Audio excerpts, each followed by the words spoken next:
You're fulfilling your true purpose if you commit your life to the highest advantage of others. I wrote Rich Dad, Poor Dad because I'm serving a mission to serve my fellow human beings. Because the school system will never teach you about money. They teach people to be poor. Poor people say, I can't afford it, I can't do that, I don't have time, because it's an escape. The reason they're poor is they haven't failed. It's that fear mentality. You play it safe and you don't introduce new risks into your life. We got to change what we teach our kids. Introduce a real different mindset. How can I afford it? How can I do that? A question opens the mind, a statement closes the mind. One of the greatest ways to acquire great wealth is playing Monopoly in real life. So my game financially is business, number one. Second is real estate. And that's why I pay no taxes. My success comes from spirituality, not finance. Every time I failed, it was like, okay, what have I learned? I grow from it. We have a mission to do. You do not belong to you. You belong to the universe. What does God want done that I might be able to lend a hand at doing? I don't think God likes people being poor.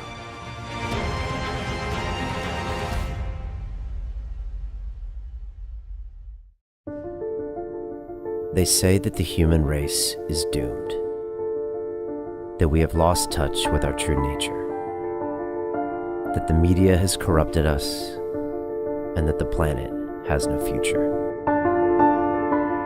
I disagree. I believe that humanity is full of hope, and that our salvation lies within each one of us.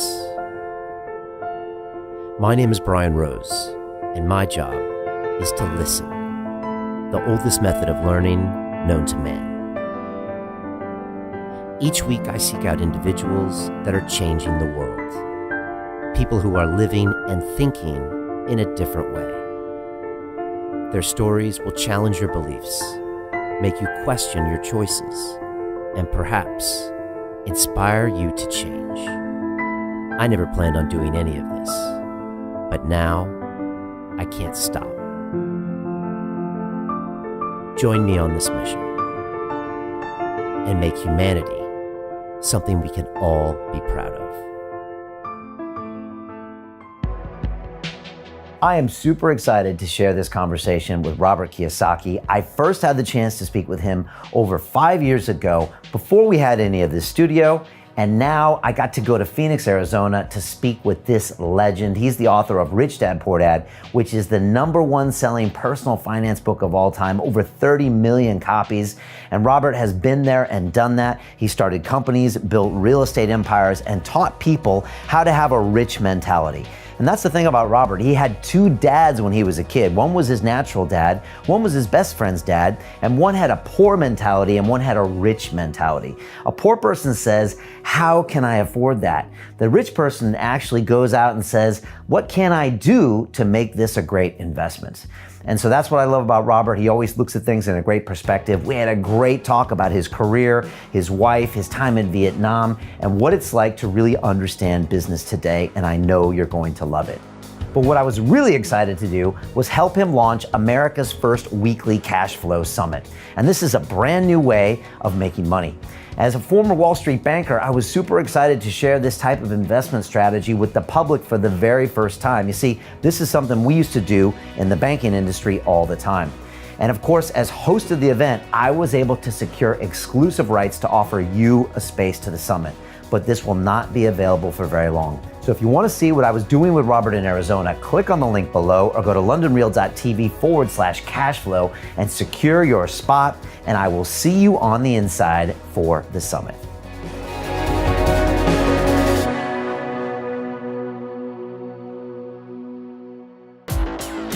Londonreal doesn't stop when the conversation ends. You see, that's when we get started. Because everything begins with a thought, and then comes the action. The Londonreal Academy is our global transformation platform. Here we bring together thousands of students from over 75 countries. Whether you want to build a profitable business from your passion, or learn to speak to inspire, or broadcast yourself with your very own podcast, or accelerate your life to become a high-performance person, we have the online accountability course and personal mentoring program that will make your dream a reality. Join us, and we'll take your life to the next level together. Our next accelerator course is starting soon.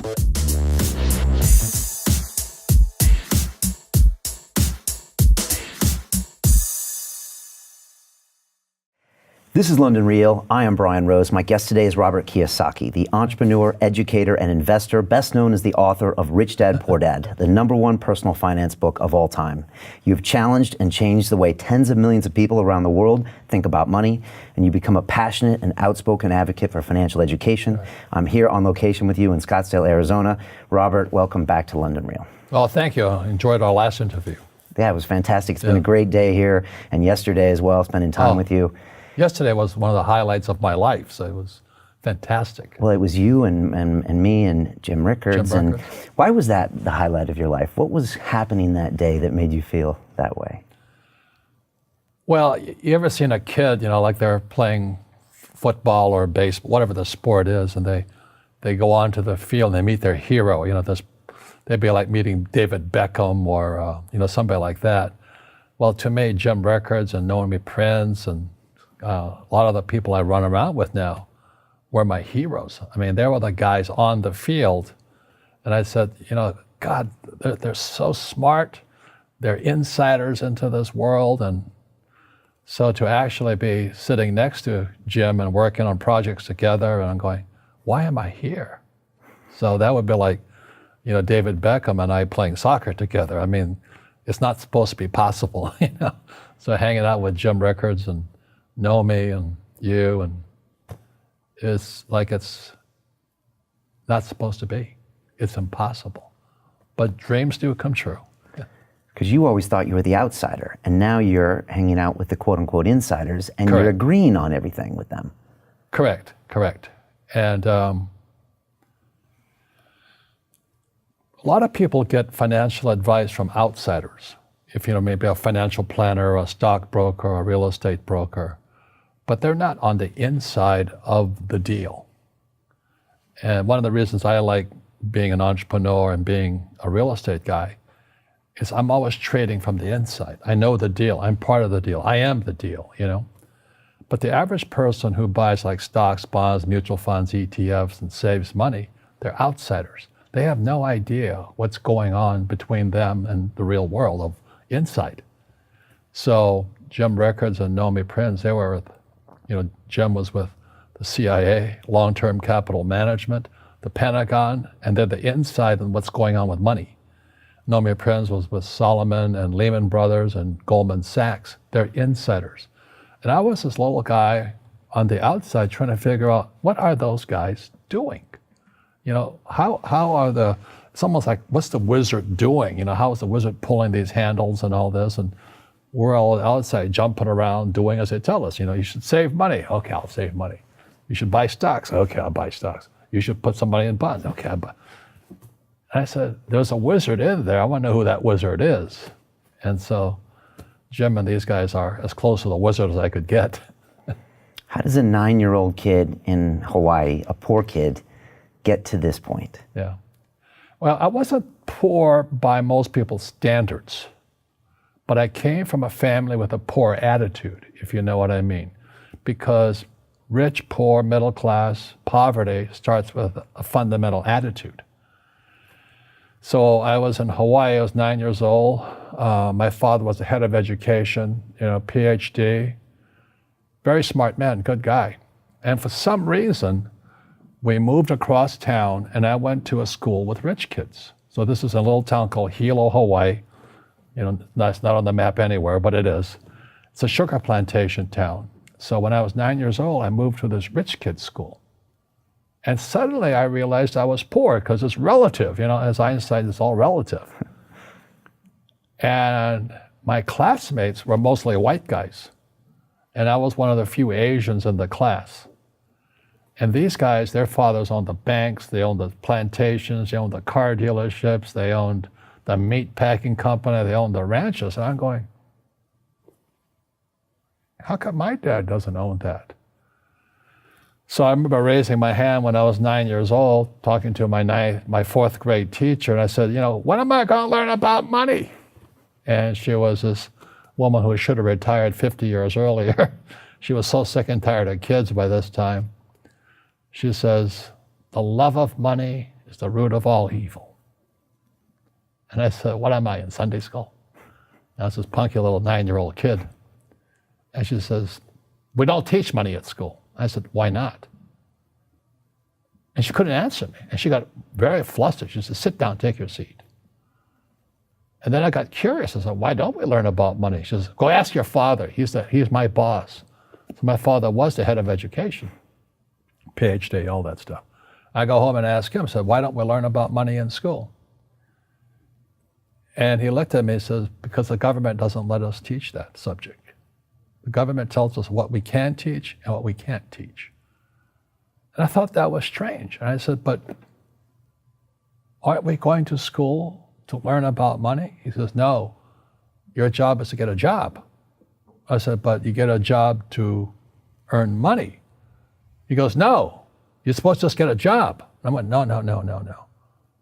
Isn't the purpose of a job to earn money? He goes, you're correct. I said, so why don't I just learn about money? I can skip the job part, And he got flustered and he said, look, and my father was, for Japanese, very tall, 6'4", and imposing man, good guy.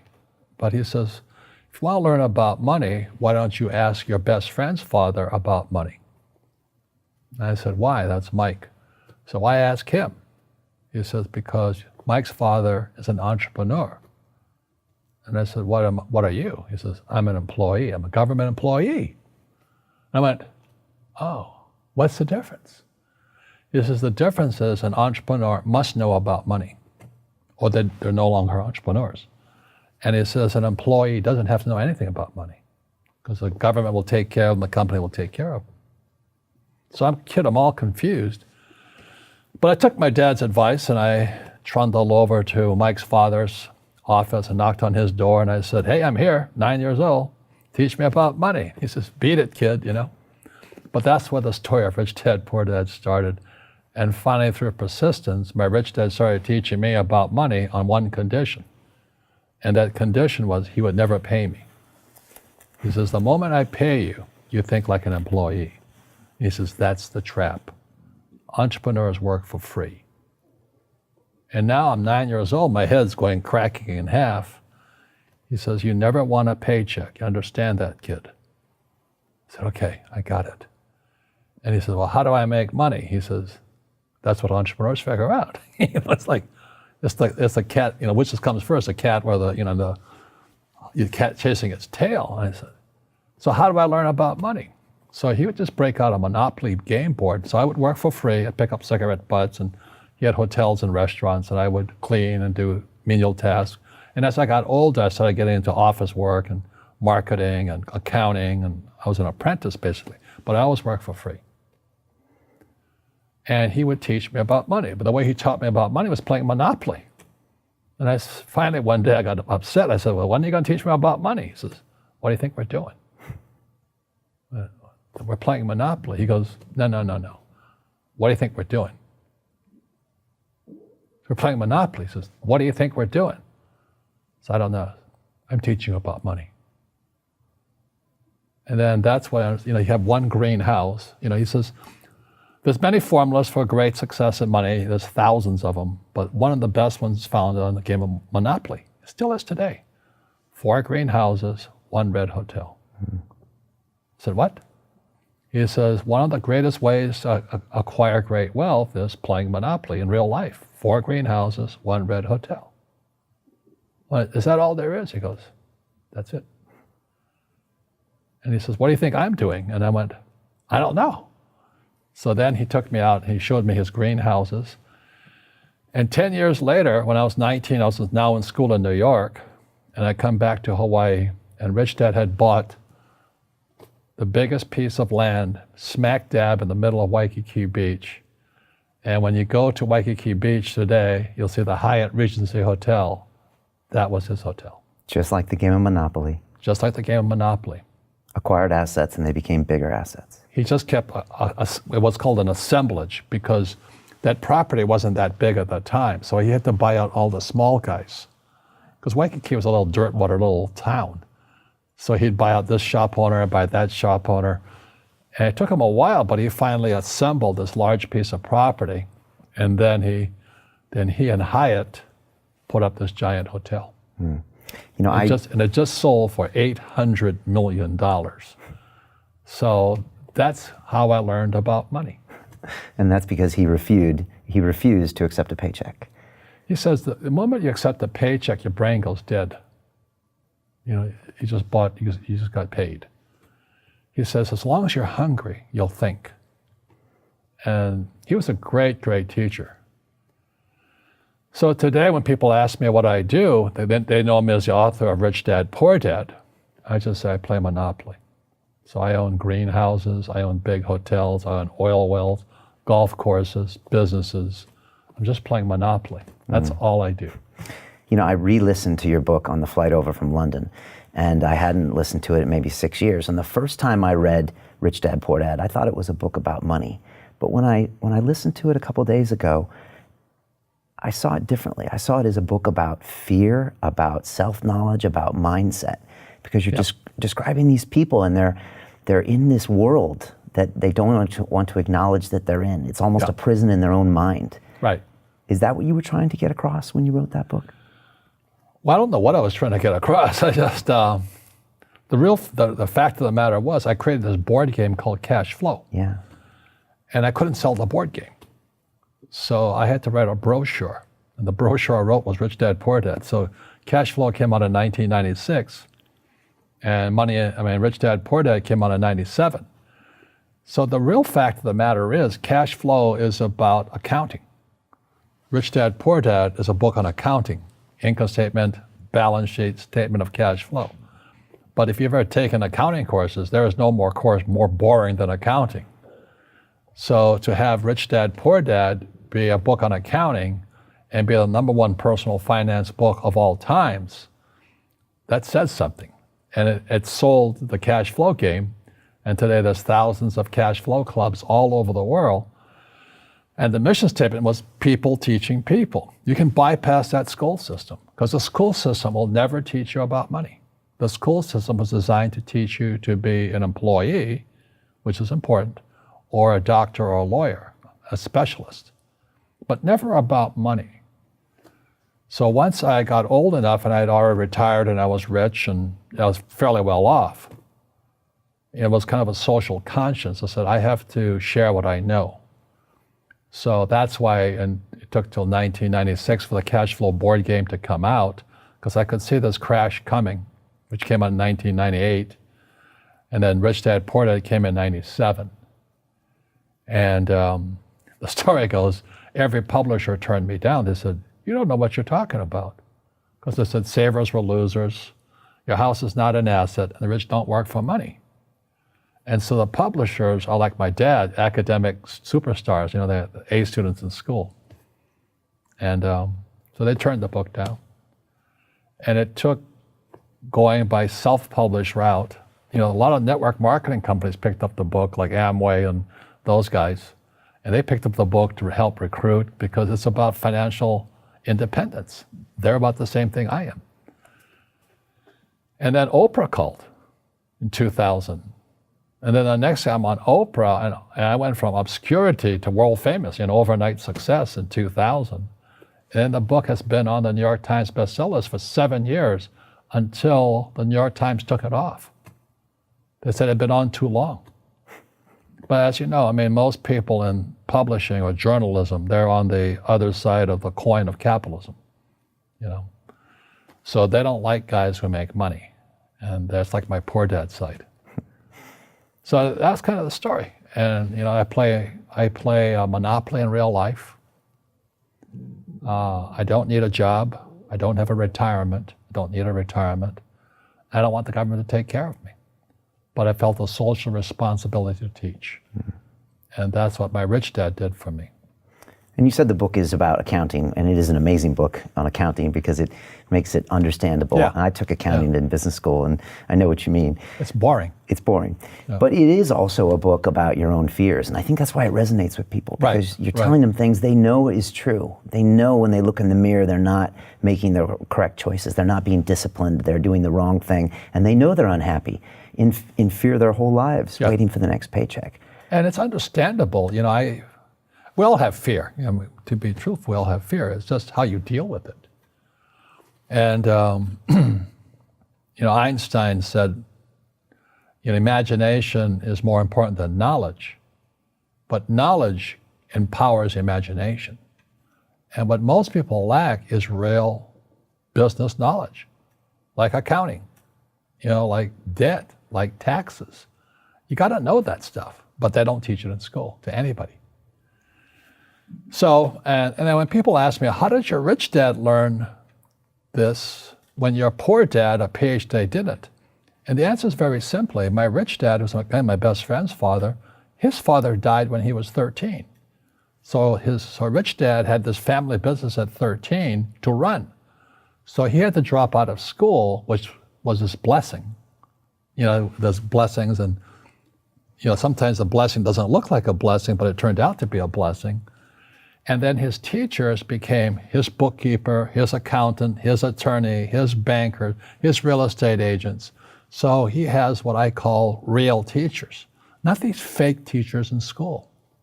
You see, most teachers in school, they're out of ethics. They teach subjects they themselves don't practice.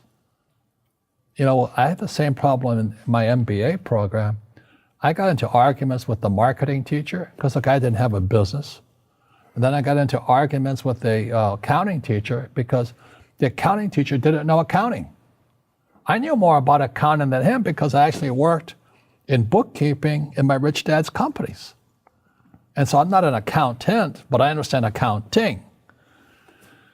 So that was the end of my school years because I understood what a fake teacher is. A fake teacher is somebody who just wants a job and they'll teach anything. They teach you how to shine shoes if you pay them more money.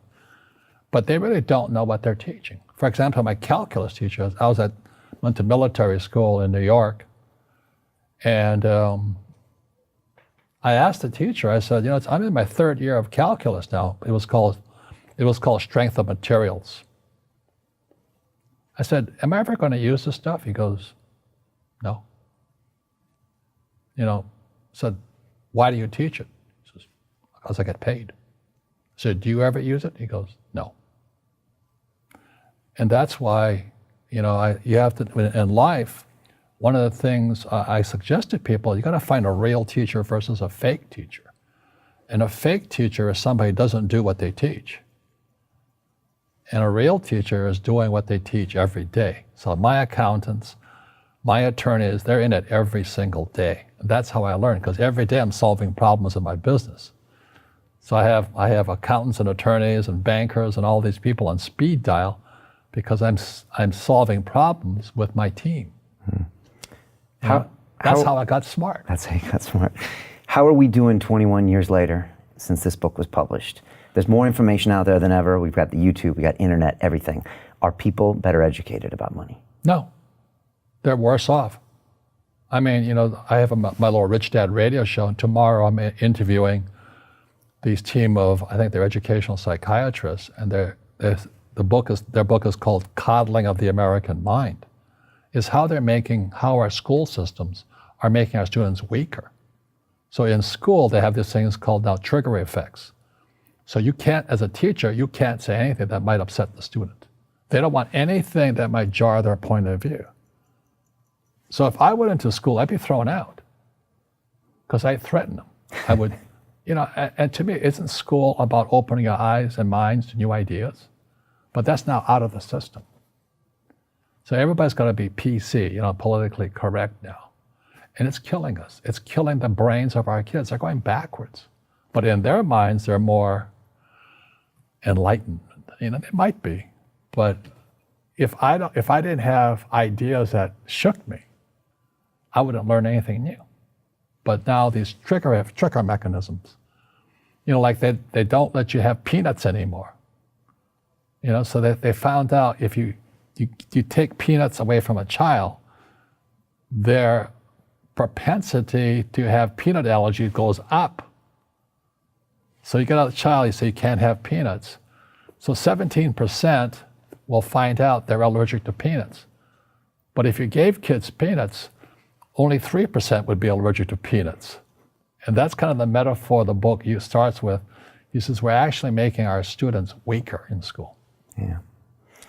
You did a corporate retreat here about a week ago. You do it every year for the last 21 years, Rich Dad, Poor Dad, or Rich Dad headquarters. Right. And you bring all your people together. And you said you started talking about something new that you didn't always have as a theme of your retreats. What was that? Well, this year, and I'm putting it back into the business, was my success comes from spirituality, not finance. And what happened was when my wife and I started Rich Dad back in 1996, actually, we left the spirituality out. And then the corporate types came in, the MBAs and the accountants and attorneys, and they tried to make it into a business. And I said, no, we're just a bunch of merry men who are kind of like Robin Hood and his gang. Are you Robin Hood? Taking from the rich and giving to the poor? No, I don't believe it. I don't believe in giving to the poor. But you're giving knowledge to the poor. Yes. That's a very big difference. You see, people say, well, why don't you give the poor money? So the only problem with that is it just creates more poor people. Give a man a fish, he fishes for the day, or eats for the day. Yeah, you give a man a fish, you get a lot of people who want more fish, but you teach them to fish. But you are the Robin Hood of knowledge, because I see you giving this knowledge out, and do the rich people cringe and say, don't tell them that, Robin? Yes. Don't tell people what you know. Right. Keep them poor. But, unfortunately, the poor, as was in the Bible, I'm not real religious, the poor will always be amongst us, because it starts up here. Right, it's that fear mentality. It's in their words, and the words become flesh. Again, I'm not really religious. I flunked out of Sunday school also. But when they say I can't afford it or I can't do that, they go down. They become what they say. And I made so many people, I can't afford it. You think I'm made of money? Your mom used to say that. Your mom used to say that. My dad. Your dad. My PhD dad, he says, what do you think I am, made of money? I can't afford that. And my rich dad would say, that's why he's poor. Poor people say, I can't afford it, I can't do that, I don't have time. Because this is an escape.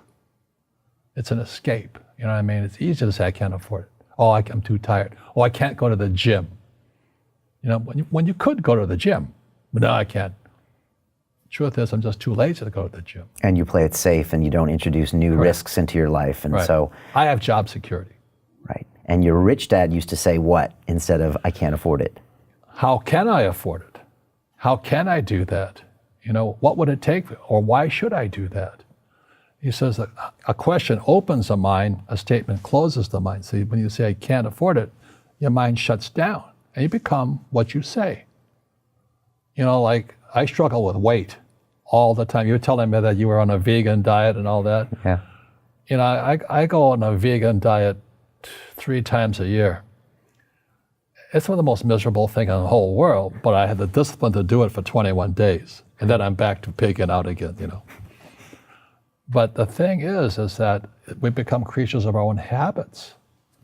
And until we break the habit, we don't change. So I have my retreats twice a year, 3 days. People come from all over the world and we study together. And this time we went back to spirituality. Spirituality, most people they can't believe what they're hearing from Robert Kiyosaki, that Rich Dad, Poor Dad was originally about spirituality, because they think it's all about the money. It's not. Yeah. People say, well, money is not that important to me. Then if money is not that important to you, money is not important to you. You know what I mean? I don't care about money. The money doesn't care about you. The word does become flesh. Right. Or I'll never be rich. Or the favorite one is the rich are greedy. It's the poor that are greedy. If you think about it, because to be rich, you have to give something. I have to produce books and games, and I purchase real estate, I provide housing, provide jobs and all that. That's why I'm rich. But greedy people produce nothing. Oh no, it's the rich that are greedy. And I'm going, hey, sports fans, you point a finger forward, 3 are pointing backwards. And so, as we know, there's a big attitude problem against the rich today. I had a guest on my show recently and he said, poor people are selfish. Yeah. Hit a lot of people below the belt. And he said, no, think about it. These people are selfish. They're always complaining about their problems. They're always focused on their own issues. Yeah. Do you agree with that? Well, the way you get rich, you solve other people's problems. Right. That's how you create value. Yeah. Right. Yeah. If you could cure cancer today, you'd be a trillionaire. You'd be an instant trillionaire. Nah, I'm just too busy to work on that. I think I'll play golf instead. Tell me about how you bring spirituality back into a company, a corporation, or Rich Dad. Well, because it's a business, I can't force anybody to do anything. But we study spiritual books. Like the last book we studied was The Power of Now by Tolle, T-O-L-L-E. And then before that, we studied those types of books. We also study finance books. But then I encourage meditation and this process called clearing. Tolle talks about we have pain bodies in our, it's like maybe your father did something to you 50 years ago. Well, that pain is still there. And meditation doesn't get to it. So there are people with the precision, it's like a laser guided to go in there and remove the mental and emotional pain. So there are processors who can do that. So at our events, we have these processors and they're made available to people. Now, does everybody participate in it? No. Right. You have to have a little faith. It doesn't work. Right. Yeah, and I was trained as an engineer, and science told me that none of this stuff works. But when I meditate and I practice yoga and I do these things, I do find pain leaving my body. So again, I have to ask myself, am I stuck in that poor dad mindset of believing everything everyone tells me and not making some decisions for myself? Yeah.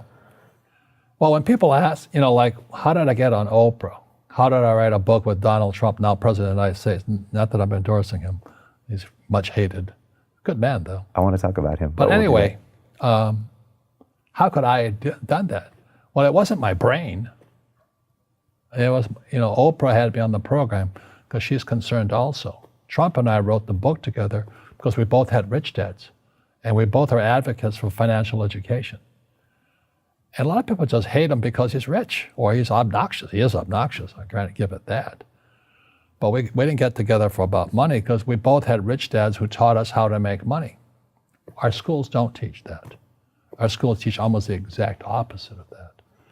So anyway, how does a guy like me, a little kid with no money, and it wasn't I was poor, we're very middle class, I think my father was making about $20,000 a year.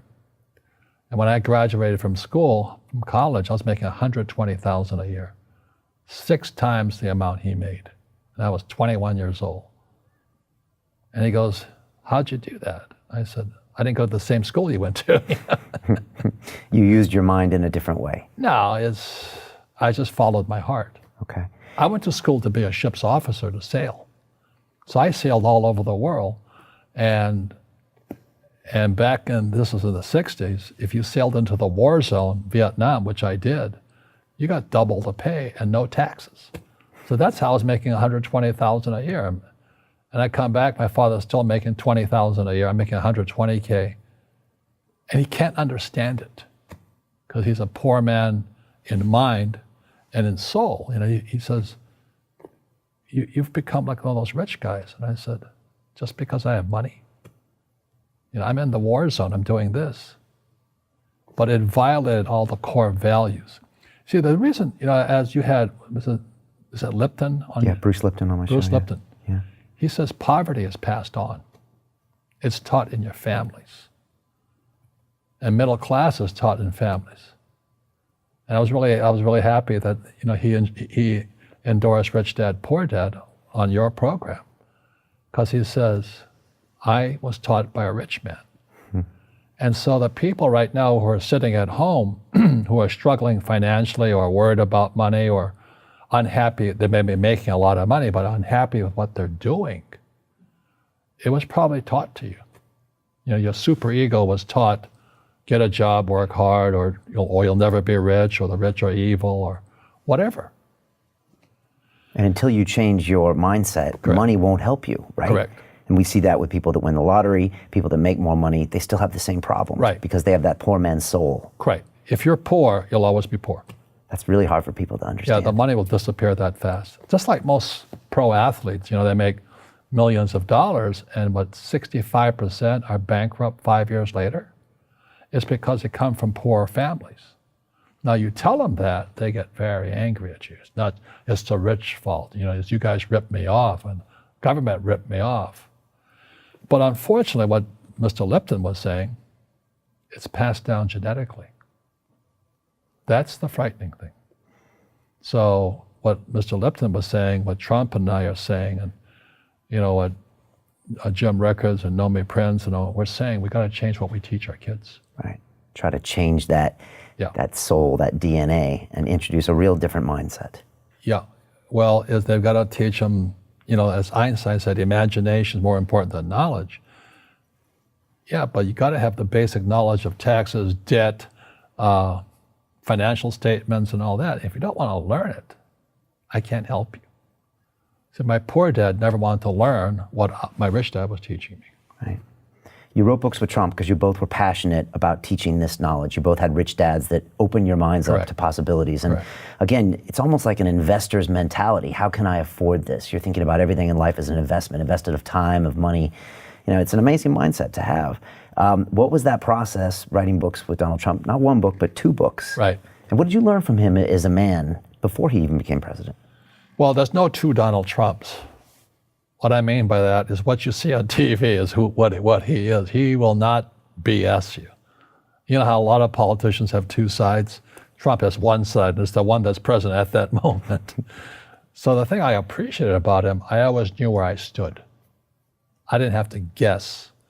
He'd tell you up front. Right. Jim Rickards yesterday, he said, I know that guy. He's a kid that grew up in Queens. Yeah. He's a tough guy. Yeah. Very tough. And Queens was not too far from where I went to school in New York. Okay. And those guys are tough. You're tough too. Yeah. We grew up tough, But to a lot of people, that's offensive. That's a new thing about in school, triggering. You can't offend me in any way. Can't scare me. Don't give me peanuts. Okay. And we're getting weaker and weaker and weaker, in my opinion. Yeah, I hear this from a lot of men in your generation, you and Trump, and say the political correctness is killing us. Yeah. It's killing us. Yeah. When I was a kid, we teased each other all the time and all that. You can't say anything anymore. Right. You can't tease anybody because they'll sue you. I'm afraid, in my position, I'm never alone with a woman by myself because I can get sued that fast. Does that make sense to you? Yeah. And I don't fool around at all. I love my wife, been married 33 years. But today, you can get accused of anything. You're guilty. Right. It's something sick in our society. Will this change in the next 50 years? It has to, right? Well, one of my best teachers was R. Buckminster Fuller. He created the geodesic dome and all that. Yeah. And he was kind of the guy that straightened me out spiritually. And he always talked about generalized principles. And these are principles that are always true, no exceptions. So if you drop a stone on the water, the ripple always goes out this way. It's called precession. He says there's no exception. You can't drop a stone in the water and there's no ripple. It's always a ripple. So no matter what we do, we're always creating a ripple. So it's called precession. Ephemeralization is our ability to do more with less. So you look at our cell phone now, it has more horsepower than the Sperry computer 50 years ago. That's doing more with less. So humans are getting more and more powerful. We have more power to us. Unfortunately, we're not evolved as human beings. It's horrifying. We're more antagonistic, more antisocial. Social media is antisocial. I don't even get on the thing personally. I'm very controlled at what we say, not like Trump, but because it's so antisocial today. People are so antagonistic. That's the danger part. So the reason I'm speaking on spirituality, we got to evolve. It means meditation, it means yoga, it means praying, it means going to church, whatever it takes. But you got to get back to calm and peace and meditation. What do you make of all this fighting that's going on? You know, I don't live in America anymore, but everyone tells me it's hard. It's hard. horrible. It's hard going to a dinner party because arguments break out. Fight. There's fights everywhere. We're Right. fighting with each other. We're fighting with the environment. Right. How does this play out, and how do you view that? Well, that's what I was getting at. So Fuller talked about the generalized principles. One generalized principle is emergence through emergency.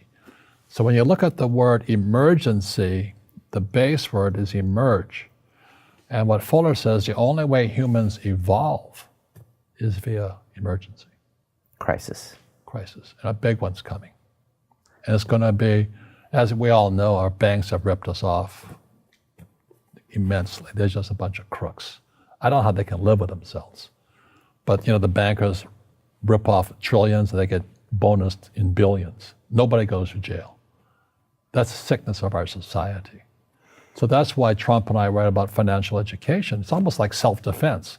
It's almost like taking judo against our own government and our own banking systems and Wall Street. So that's why we're here with, you know, Jim Rickards and Nomi. It's kind of self-defense, teaching people what schools will not teach us. I spoke to you yesterday and asked about the next 3 weeks. You're traveling all around the world. And I said, Robert, why are you traveling so much? And you said, because I need to let people know that this crash is coming and that these problems are out there. You feel like you have a mission to let people know about this. It's a sense of that, yes. And, you know, why do I have, you know, I have bad luck too. I've had financial crashes. I've had people stab me in the back, but they're all good because I grow from it. That's spirituality. Right. You know, people who are afraid of making mistakes, like they teach in school, they don't ever grow. Because spirituality is there's good and there's bad, there's right and there's wrong, there's up and there's down. Most people only want to be right. They only want to be positive. Well, you can't have that. That's not reality. Your first two businesses, the wallet business was up and then failed, and your next one was up and failed, but you would have never gotten here without those failed. quote unquote bad events. Yeah. Should we stop using that word bad? Yeah, every time I failed, it was like, good. I said, okay, what have I learned? And the average person, the reason they're poor is they haven't failed. You know, they play it so safe. They haven't made any mistakes like they taught in school. That means they don't learn anything. That's why the school system's actually fundamentally corrupt. It's anti-education. Right. Don't make mistakes and don't ask for help. And if I didn't ask for help, I have my accountants, my attorneys, my bankers, and all that. You know, I go into business like a rugby team. You know, boom, boom, and we kick butt. But the average guy is standing there, oh, I'm an A student, I'm going to do this all on myself, and a bunch of rugby players run you over, and you go, well, they're not playing fair. You know what, you're playing stupid. You should have a team. You should have accountants, attorneys, and bankers, and all that stuff. But that's not the game I want to play. I said, then don't play the game. You know, the game of business is played with accountants, attorneys, bankers, hate to say it, politicians. You know, you got to know the game. And you got to play it hard. Yeah, and you know, as I was saying to you, is that I love England because my favorite game is rugby. And I had the benefits in the 70s of playing twice with Blackheath. And that was like going to, you know, almost going to heaven to be in England playing rugby and then going to Twickenham, you know, for the World Cup. And then I was in Australia to watch Sir Johnny Wilkinson, beat the Aussies in the most powerful rugby game ever played, I believe. It was England versus Aussie. And they went to 2 overtimes. And you talk about the spirit of the players coming out. There were guys falling down the field, not because they were tired, they were cramping up. They couldn't go anymore. And that Wilkinson, which I forgive him for, kicks that field, you know, you go. But that's the game. And a lot of people would rather sit in the stands than be in the game. That's why you like rugby. Because they're on the field, they're competing, they're going head to head. Right. It's raw. Rugby is a team sport, but so is soccer. The rules are different. You know, when I went out for soccer, so you mean I can't hit anybody? I think I'll stay with rugby. You know? And other people are golfers. They play by themselves. And so everybody's different. So what I say to young people is, you find your game. So my game financially is business, number one. Second is real estate. And that's why I pay no taxes. That's why Trump pays no taxes. Legally, it is a combination of business and real estate that gives us an unfair advantage over employees because they don't know what to do. There was an article in the New York Times on the front page about a week or two ago, and it was about Jared Kushner, right? So Trump's son-in-law, and about You how saw that same article? Yeah, Did you pick it up? Yeah, I read it, and it was all about how Depreciation. And yeah, he didn't pay any taxes, and his net worth was growing, and everyone's arms were up. Look at this guy; he's not paying taxes. Yeah. And this is the New York Times. Yeah. Okay, so considered a front runner in the news, showing us how bad this was. That this entrepreneur who grew his net worth by like 3 times or 4 times over the last 3 or 4 years, and I thought of you. What does that tell us? What do you see when you see that article? Well, the New York Times article is an employee mindset, and they have no financial education. Somebody said Kushner has a loophole called depreciation. I go, you idiot. It's illegal. It's not a loophole. Depreciation is what the government wants us to do.